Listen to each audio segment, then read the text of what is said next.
Ready? Always. I'm not ready, but always ready. Oh, wait a minute. Let me push these little pockets in. Stop it. I call them the steroid pockets. What are you talking about? My eye pockets. Puffiness from the steroids. Those are yours. Whew. All right. Whew. Assalamu alaikum, y'all. All right. Ready? Okay. Assalamu alaikum warahmatullahi wabarakatuh. I am your host, Aisha Sims, on the Covered in Business Show, live at the Daily Grind Show with my co-hosts, Atiya Havens, owner of Amateur Lost Treasures. That's how they go. And we have with us today Sheree Parker from Sheree Parker Coaching and Consulting, LLC. Assalamu alaikum. So today we're going to be talking about coaching, the importance of coaching, why you should have a coach for life and business and financial even, and a few other things. I think I need one in every aspect. I need one in every aspect. Let me give you a little bit about the Covered in Business Network. So the Covered in Business Network is a network of women. We inspire, empower, and support each other. We offer different programs. This year we added monthly outings for the sisters, to relax and let our key-mars down. Since we can't let our hair down outside, we let our key-mars down and, just try to stay positive and attain the success that we're all searching for in this life and the hereafter, inshallah. So let me turn this camera over to Miss Sheree Parker. So, Sheree, I love her, y'all. She is so decent. I love her. I always put her on the spot, but I love her. I love you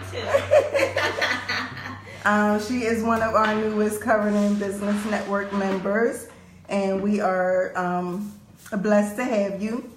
And she also collaborated with us to offer her services at a discounted rate, and she's going to be doing a, what are we doing, a mastermind? Yes, we're going to do a mastermind, and we'll talk a little bit about my Queenpreneurs in Business membership program. Yes. What is a mastermind? A mastermind is where we pick a topic and we just dive right on into the specifics. Okay. It's pretty much over like 3 to 5 hours, so you get a wealth of information and you'll get all the tools and inventions you need during that mastermind, so that once you get the information, you can go out and implement. Okay. I've heard different things about them. We were supposed to do one years ago, and it was supposed to be like a monthly meetup. So when you say you pick a topic and you pull it apart, what do you mean? When you pull it apart, you look at the different components of it. Okay. So say, for example, a mastermind could be, as you stated, over a period of time. But most business owners want something in a short period of time so they can go out and implement. So if you have a mastermind that goes from like 9 to 1, you get everything right then and there. So it's just like you walk yourself through the whole process during the mastermind. So is it a problem solving? Yes, it's a problem solving. Okay, so if I'm looking to increase my network, that's something that would be considered a mastermind. So basically you will come together and look at all of the components of that. Right, Okay. and you will also have a plan, most importantly. Who, me or you? Yes, you walk away with the plan. Oh, That's we the whole walk away point with of the plan. mastermind. Okay. You kind of get the different ideas to help you to implement. So in that mastermind, you will walk away with strategy so that you can go right out and do it. Okay, so that's more of a strategy session than a counseling session. Right. Okay. Coaching and masterminds or in therapy are totally different. Okay. Yeah, because I didn't know. Because at first it sounded like it was more like a networking, and we all throw some ideas around and such, and Yeah, and we really focus. go home and still try to figure out what you're doing. No, you're supposed to walk away from a mastermind with a plan, Okay. with a way to move forward and whatever it may be. It could be financial, it could be developing a business plan. Like you said, it could be solving a particular problem, but you will have a strategy when you walk away from the mastermind. Wonderful. I might need a mastermind. I looking forward to it. Some people say 5 steps to do X, Y, and Z. That's what you're going to learn in this mastermind. Okay. So you can visualize it. How long have you been in business? Since December of 2013. Okay. How did you get into this field? Well, I started out as a therapist. My niche was family and couples therapy. So during my observations working with couples and families, I would, work with a lot of women, on an individual basis outside of just doing a couples therapy. And so they would say to me, I really need to focus on recognizing who I am, within this relationship. Or they may be mothers and say, once I became a mom, or once I became a wife, my identity was placed on the shelf, and so they're trying to figure out who they are. And so, it's like, wow, I give a lot of good, advice during the family therapy, but they're two separate, the couples and the family therapy and counseling are separate.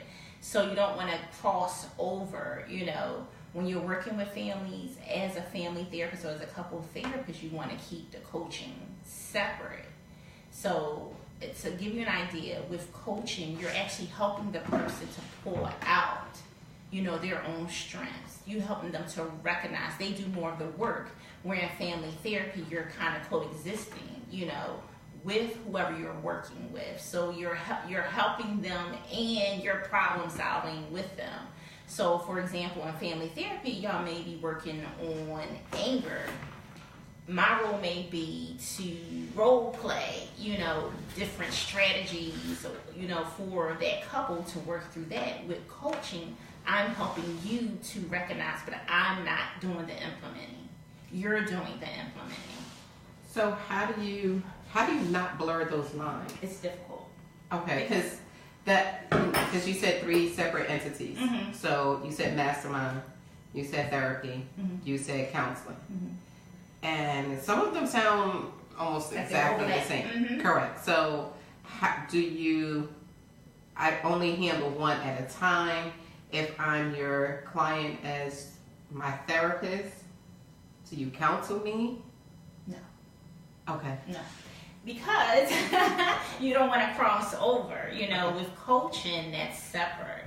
So what I found, in my experience, which led me to coaching and, recognizing that I was providing coaching advice, I said, I can't overlap. So let me start something specifically for women who would need the coaching. Okay. So I'm no longer in the role of doing family and couples therapy. So now my primary role is that of a coach. Okay, so correct me if I'm wrong. So since I've been learning, like the different aspects of coaching. So what I noticed the difference between the two is between therapy and coaching.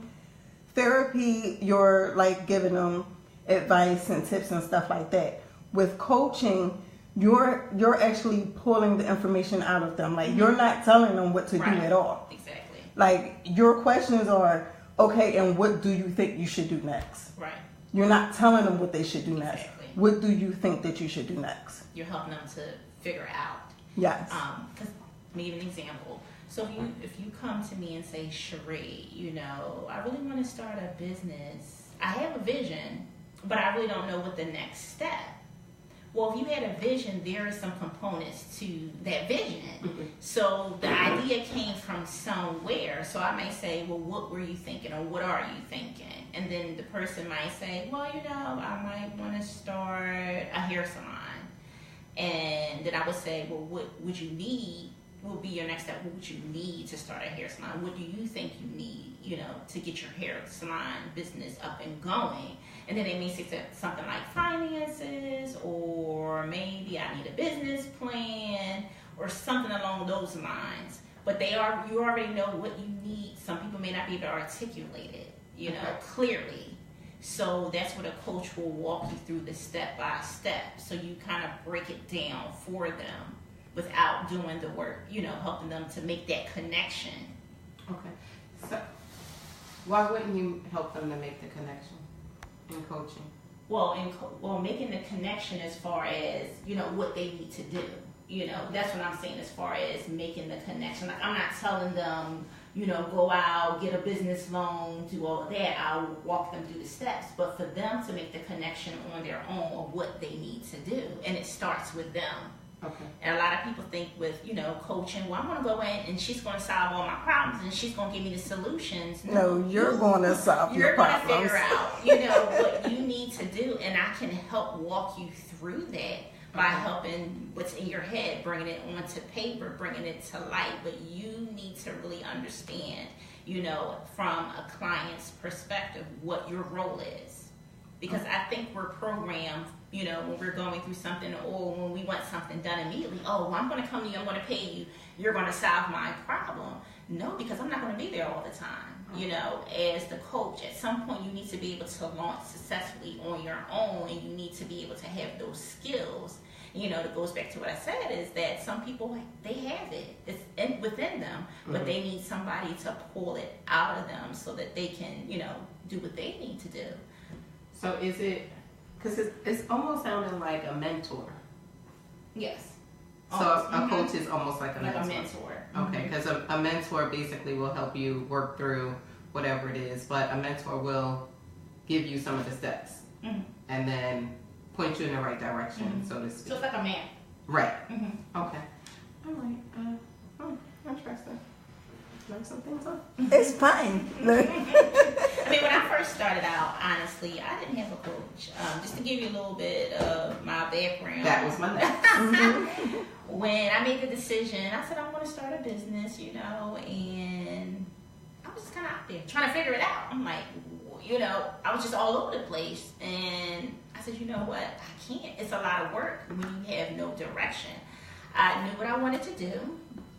I did a ton of research, which that's timely, and I was still working a full-time job at the same time. But then after that, after I got tired of running around in circles, I said, I'm going to have to find me a coach. I'm going to have to find somebody who can help me, to bring everything together so everything would make sense. I should have did that about 20 years ago. Yeah, because without a business, it's hard. I mean, you can get stuff done. It might take you a little bit longer, or you're going to make some mistakes, because I made a ton of mistakes, along the way. And I had several coaches, a branding coach, then I had a life coach and a business coach, and they each served different. Wow, all at the same time? No, not all at the same time. Oh, no. How do you keep it up? I started out with a branding coach first. Okay. So that I can, figure out what I want my business to look like. Okay. And how, to get somebody else to help me to see, my own vision. Because sometimes what's in our head actually doesn't come out as clear, you know. Or sometimes you might explain something to someone and they're looking at you like, I can't see it. I don't understand what you're saying. So with the branding coach, as far as like my colors, what I wanted to represent my business, so that people, when they see my name or they see my business, they automatically make the connection that it's Sheree Parker's coaching and consulting. Okay. And also my message, that I wanted to put out to the world, so that that's consistent as well. So with branding, everything has to be aligned and everything has to be consistent. But if you have a ton of different ideas, I want this component in my business, I want that component, but it may not mesh well together. Sure. So having that branding coach helped me to put the pieces together. Okay. So you said you're no longer a therapist, or you're just... No, I'm no longer a therapist.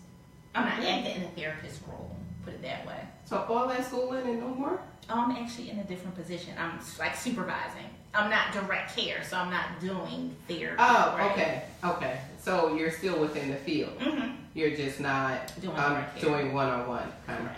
Oh, okay. All right. I was going to say that's a lot of education. All right. Yes. Do you manage your business? Do you have your own business and still work for someone? Mm-hmm. How do you find, as a life coach and a therapist, how do you find juggling those two?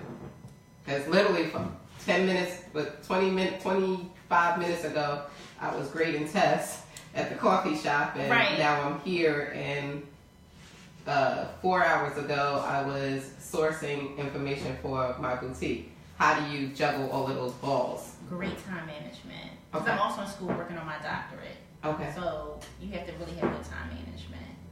And that starts with, I keep a calendar, in my car. I have my planner. I have to keep track of everything. I have a tape recorder in my car. So things I need to do, yes.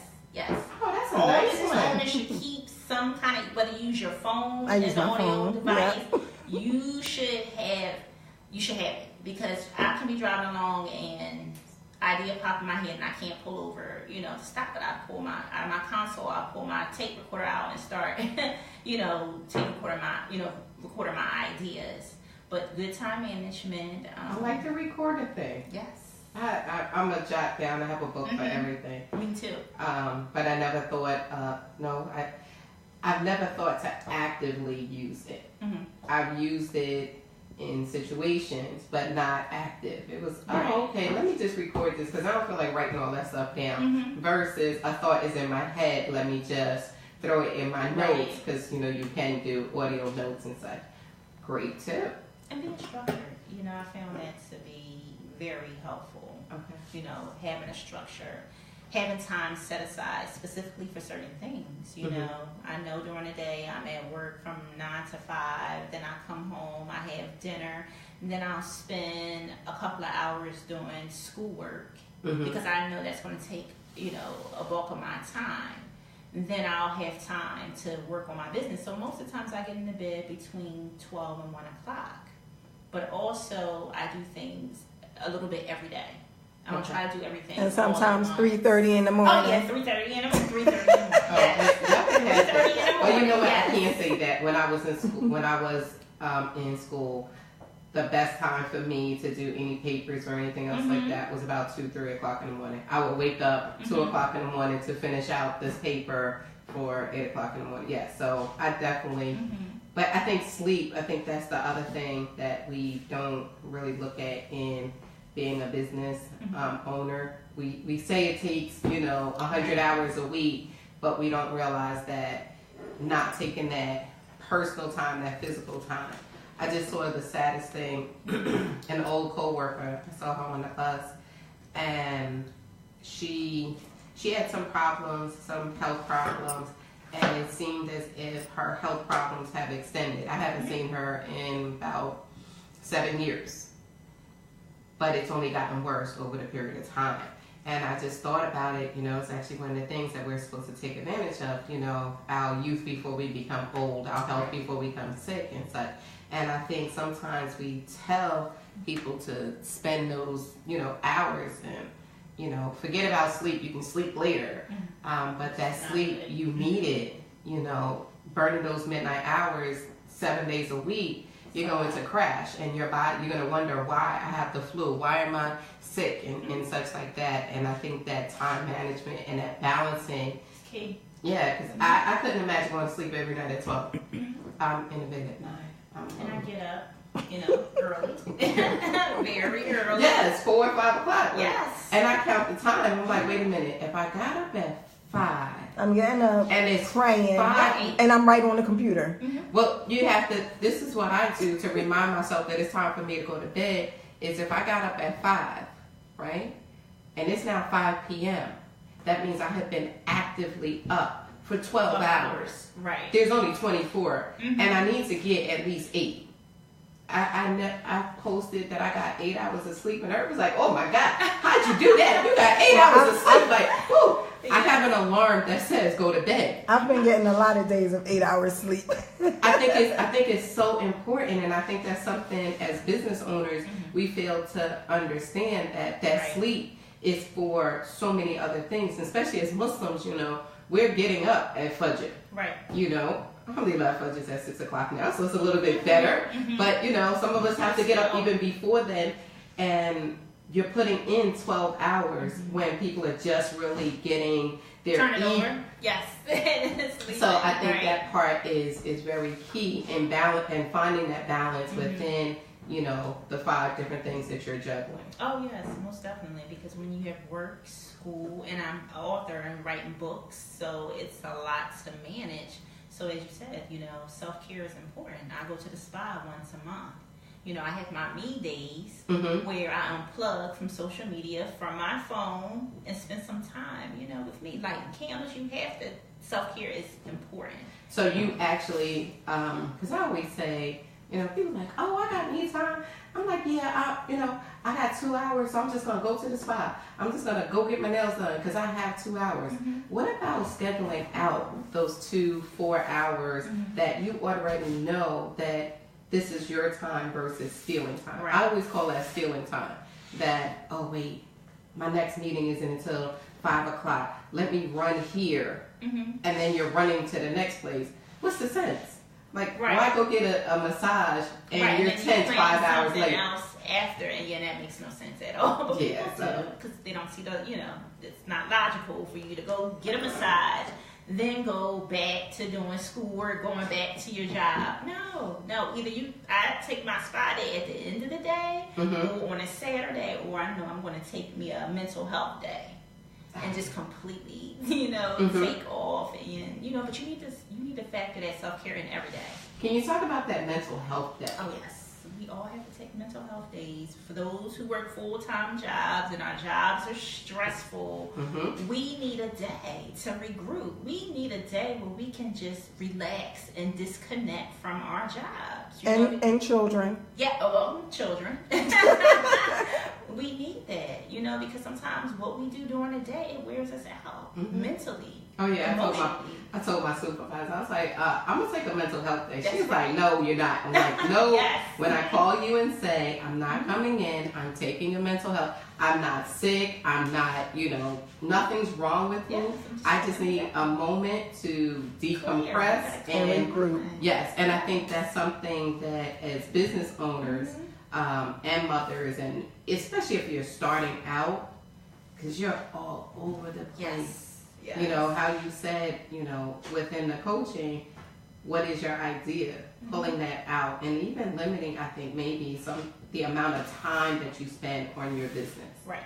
I don't have a problem with turning it over and say, "I'll do it tomorrow."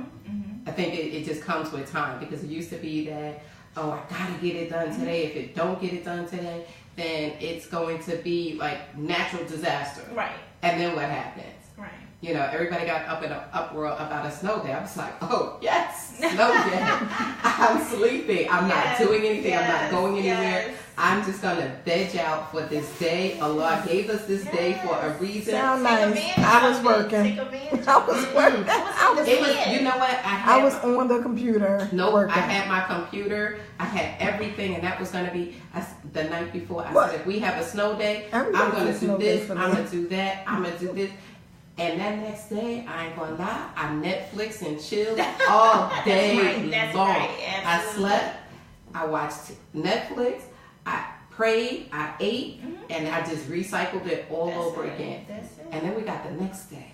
The next day, I actually got up and did something. So, but just to take advantage of what it is that we have and not realize, and I call it the Superwoman complex. I have a talk about the Superwoman complex. We're talking about that. And we can do a lot, but we don't have to. It's okay to say no. It is okay to say no. Somebody calls me up and say, "Sheree, I need you to do this."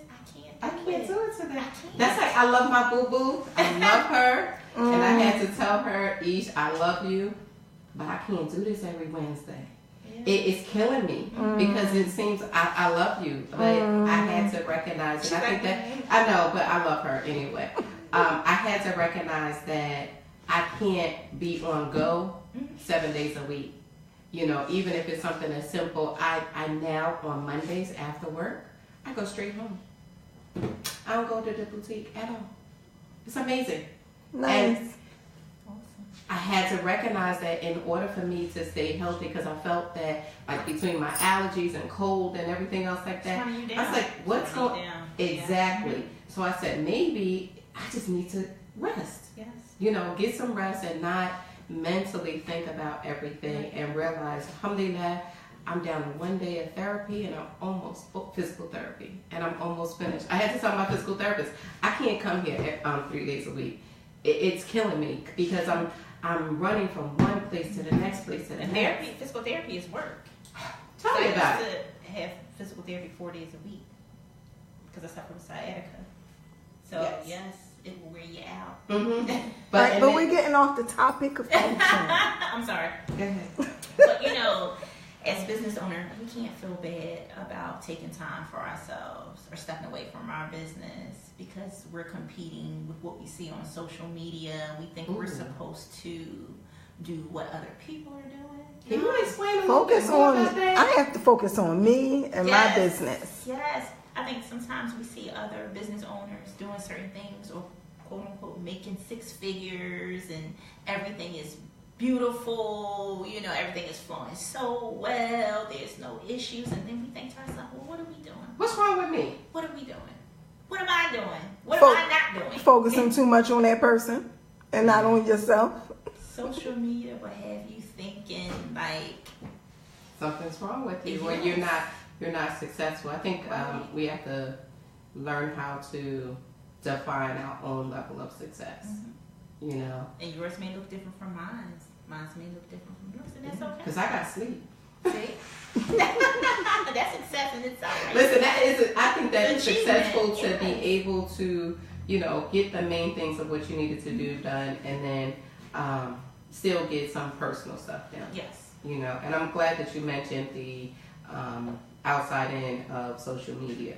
You know, to judge your business on what someone else is doing in your industry. You know, I say all the time, like, I'm not making $1 million, but alhamdulillah, I'm good. That's right. Because I don't have the stresses that you had, which is a beautiful thing. You know, you have to, what sacrifice did this person make in order to get here? Exactly. You know, are you willing to make that sacrifice? So, we don't know other people's story. We don't know their background.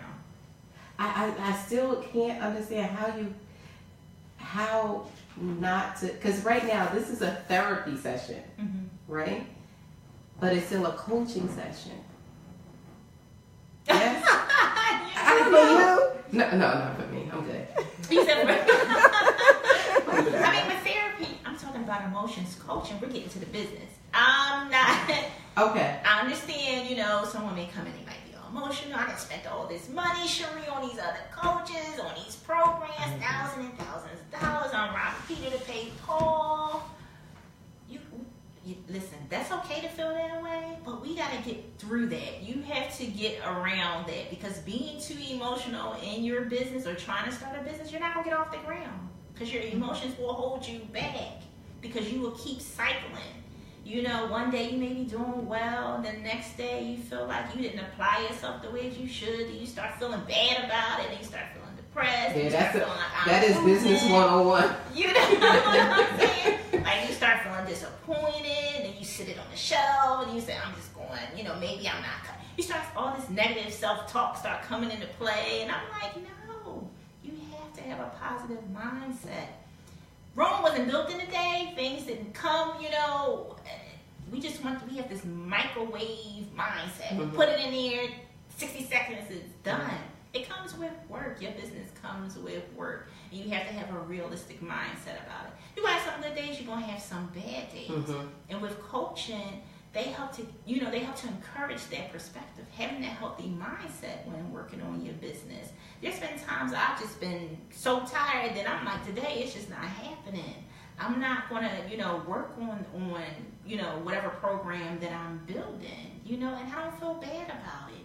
And if I see someone else winning on social media, I'm not like, oh my God, why I'm not doing that, or why I'm not making the same kind of money, because I don't know if that's real or not. And if they are, Exactly. that's awesome. That's a whole other show. Right. There is a saying, fake it till you make it. And we can't do that. So And you there's a don't lot even of know people who's that faking it. Yeah, there's a lot of people, because people in real life and such, or even not even faking it, but their struggles. Right. You understand? Right. So when you know the behind the scenes, like, yeah, she looked like she got it going on, but it's at the cost of her children, her relationship, whatever the case may be. Right. So I think that is definitely something for us to touch on. And I always say, owning a business and growth and development in a business, you have to realize it's a marathon. It's not a sprint. It's not even relay. No. You can't pass it off to the next person and come back. No. It's definitely a marathon. Slow, steady, keep your pace, and inshallah, in time, it'll come up. But I do want to ask you about the author thing. What would you like to know? You said you've written a few books? 3. Oh, what are they? Because I love to read. Well, my first book was a devotional. Okay. I wrote my first book, and it started on a Facebook post. I just tell people this story. It started as Facebook posts. Okay. And people I was getting a lot of good feedback. It was like, you should write a book, know. And I said, no, I'm not going to write no book. I never intended to write the book. So then I started taking the quotes, and I put together the quotes and a journal component. And so, I said, well, I'm just going to pitch it. First, I was going to self-publish, but then everybody's like, no, you should just see if somebody pick it up. And, someone did. A publishing company did. I put it out there. I followed the format, and 30 days later, I received a response saying, oh, we're going to actually publish your book. And I was like, wow. I was like, I never intended to. So after I wrote that book, then less than a year later, I wrote another book. Okay. Then less than a year later, I wrote another book. Okay. So every year, I've written one book. Mashallah. Every year. What's the name of the other 2 books? I'm part of a 20 women book collaboration called 20 Beautiful Women.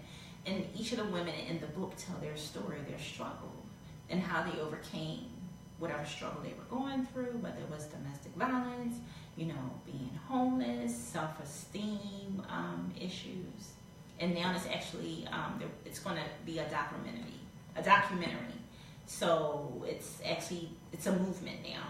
Oh, Wow. Okay. So yes, and I was part of another book, a collaboration, and that just took off. I Am Woman is the name of the book, which is powerful. I Am Woman, and we share our stories.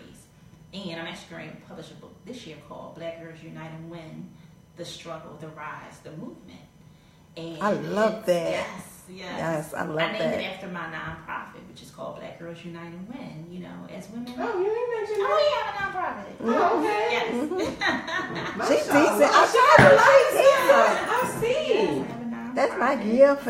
So I'm still going back to how do you do all of this? Do you have children? Do you have young children? Okay, never mind.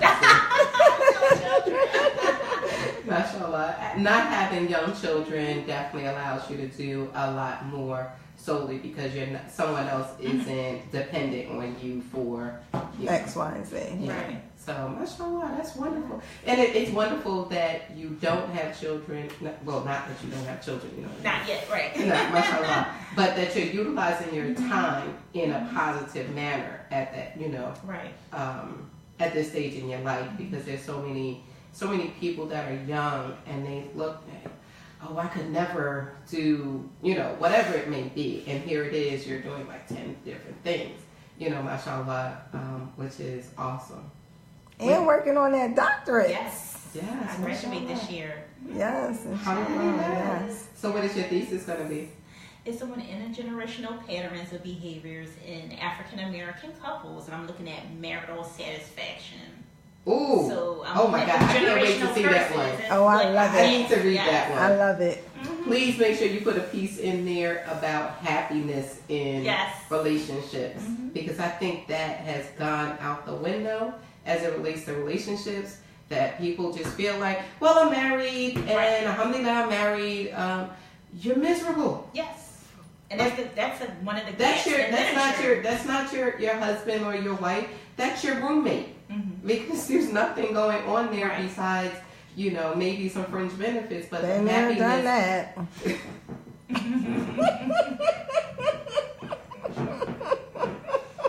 can't with her. She's not supposed to do stuff like this to me. But I think that is something that, you know, I would definitely love to read as it relates to, you know, just how we as African Americans coexist in relationships and, you know, the happiness associated with it.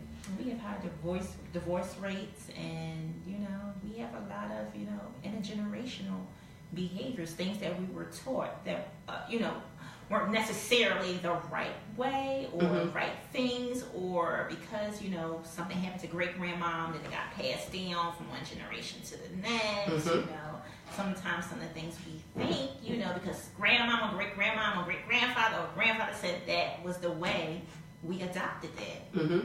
And so sometimes we pass on. You do hear that a lot.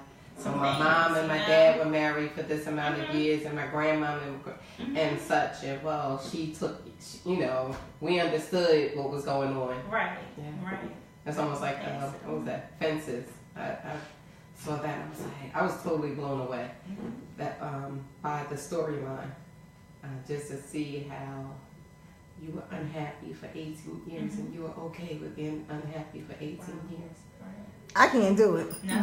But I mean, people do it all the time. And, you know, there's different, you know, people are satisfied through different means. You know, my bills are paid. But then that goes on with mental health. Like, how can you?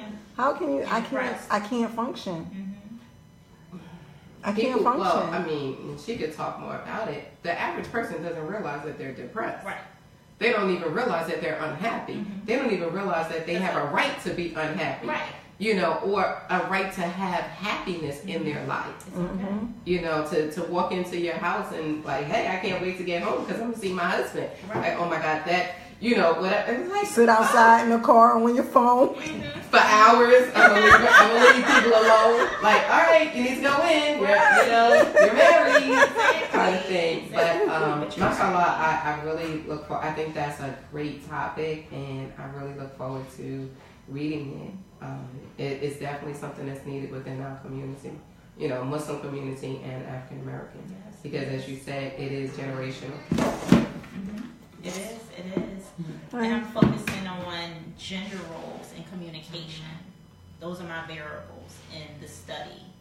You know, because when we're talking, it goes back to the superwoman complex, how we're viewed, you know, as African Americans, especially women, you know, what our roles are or should be in a communication. That's, you know. You're going to add in that role reversal thing too, right? Yes. I mean, I take it back as far as slavery in my dissertation and connecting it, you know, to, you know, our behaviors. So, yes, you can definitely. I'm excited. Sounds awesome. I know, I'm excited. Okay. So, for a new person, two-part question, and I know we're running out of time. Two-part. The first part is to someone that's looking for coaching, what would they look for in a coach? It depends on if they're looking for a life coach or a business coach. So either one. I always tell people ask for references. Okay. Because there's a lot of people out there say, oh, I'm a coach, I'm this, I'm that. I would definitely ask for references or testimonials if you go on their website. I like people to have a website, you know, to see what products and services that they're offering. Ask questions. How long have you been a coach? Do you have experience, you know, working with what areas I need support in? You have to ask questions. You have to do your research. Just don't take someone at their word for that I'm a coach. You know, you want to know that they have experience. Most importantly, just because somebody may have referred that person doesn't necessarily mean they have that experience. So experience, testimonials, see if they have a website, see if their business is actually legit. That's important as well before you pay someone money, before you give your hard-earned money to someone. You have to do your research, and you have to feel comfortable with that person as well. Because there's a lot of coaches out there charging $10,000, $20,000, and not even certified. What did you do? Yeah, right. And not even you know what? certified. It's not even for me. It's not even the certified. It's what. Show me what you've done. Right, exactly. Like you need to what? see that. Let me see some progress and some. But in order to accomplishments become a and such. certified coach, they need to see what you have done. They need your testimonials Yes, they do. before you can even. Well, listen. Let me tell you about testimonies and stuff. People be lying and some stuff people like do. that. You're Like absolutely right. I don't give People do. reference, like write it and then I'll sign it. You know, Mhm. kind of thing. And I've not heard from the person that like, oh, I don't even know what they said about it. But I think also, one-on-one and such like that. So my next question to you is, as a coach, what would you say to someone that feels that they have the capability of being a coach? Or better yet, that's the new thing. Everybody wants to be a coach. Everybody wants to be a coach. Like, I'm a coach and Yes. So what would you say? That you really need to do your homework. You really need to figure out if this is something that you're passionate about. Coaching is not something that's fly by night. You have to build up to being a really good coach. And in order to do that, you have to recognize some of your own weaknesses, some of the areas that you need support yourself. Because as a coach, I have a coach. So you need to recognize that you're going to have to invest in yourself as a coach so that you can provide quality support and services to the clients that you will eventually service. And you have to recognize that you have to do the work. And it's a lot of work. I'm always in trainings. I'm always learning. I was just doing a Facebook training on Facebook ads. There's a lot of resources out there. You need to learn as a coach. And sometimes you might need to get under another coach who, is similar. That's what I did at the beginning. I looked at other coaches that were similar and to see like what they were doing, what resources they were utilizing or what programs. But I didn't model my programs after this. I had to figure out what would work for me. You used it as research. Right. Which makes sense. Yes. If someone, it always says look to somebody that's greater than you to, to mimic and pattern off of. I always say you don't have to recreate the wheel. Right. Oh no. Most importantly, get in the room with people who are smarter than you.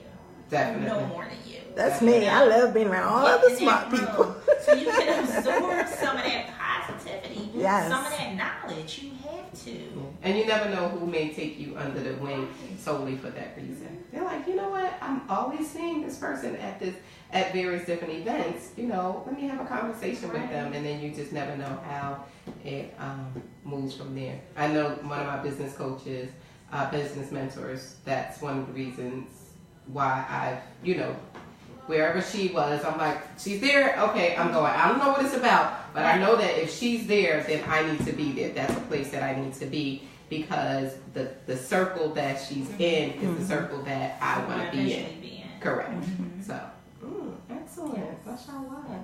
Is there anything else you'd like to share with us? Yes, I just want to tell everybody who's watching or maybe listening that don't give up. Don't give up on your dreams. Don't give up on your purpose. You can do it, You have the ability, to be successful. We all have something within us that the world needs to see. Whether you want to write that book, whether you want to start your own business, whatever it is that you want to do, don't give up. Keep going. Even when it's challenging, when you just feel like, I don't know what else to do, just, have faith in yourself that you can do it, Not everybody has faith in themselves, which is really scary. Yeah, it is. I thought everybody did.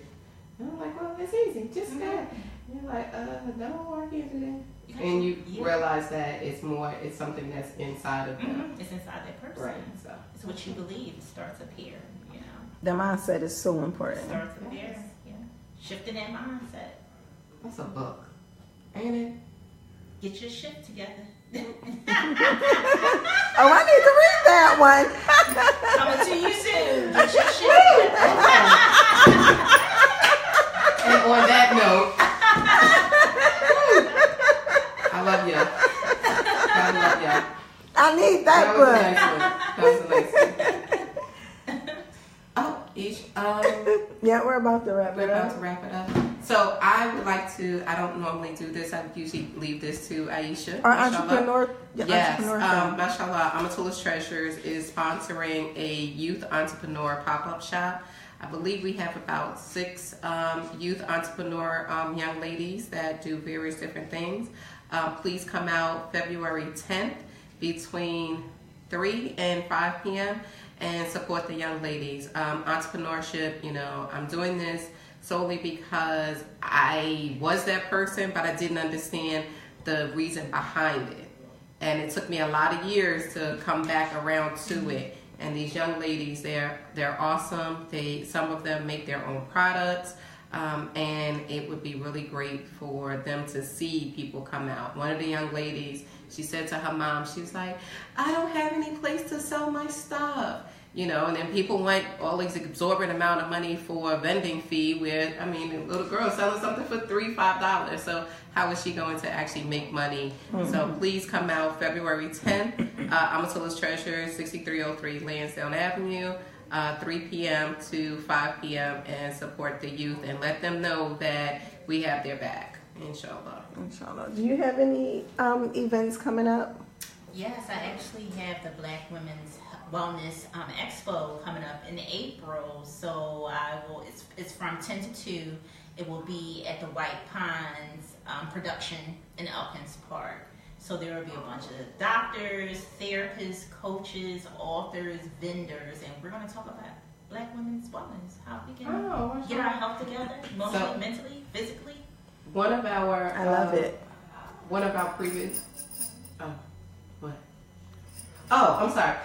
There's another organization. It's called the Black Brain Campaign. Yes. Will you two ladies? Yes. Yes. I know they have something coming up also. Mm-hmm. So will y'all be networking and I can call Janae. Actually, Janae and I used to work together. Oh, okay. I don't even know who that one is. I just know Janae works with teens. Dina. Oh, that's Janae. Mm-hmm. Okay, I was thinking I didn't know. Okay, mashallah. Yeah. I think that, you know, we just need to come together and support each other in all of our endeavors. Yes. Inshallah. Alhamdulillah. Yay. Okay. All right, y'all. So we'll be logging off soon. And next week we have, who do we have next week? Natasha Somalia will be joining us next week, inshallah. Next week? Yeah. Natasha Somalia will be joining us next week. The hairdresser. And if you're interested in joining the Covered in Business Network or getting more information about the Covered in Business Network, you can follow us on Instagram at the Covered in Business Network, Facebook, the Covered in Business Network, and online, www.coveredinbusiness.net.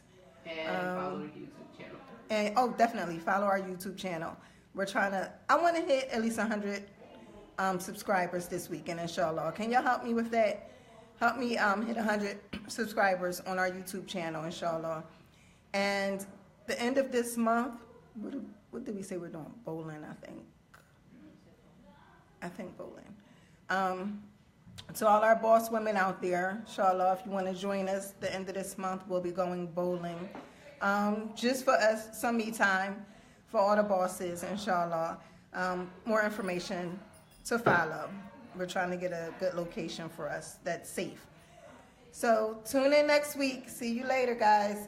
Assalamu alaikum wa rahmatullahi wa barakatuh.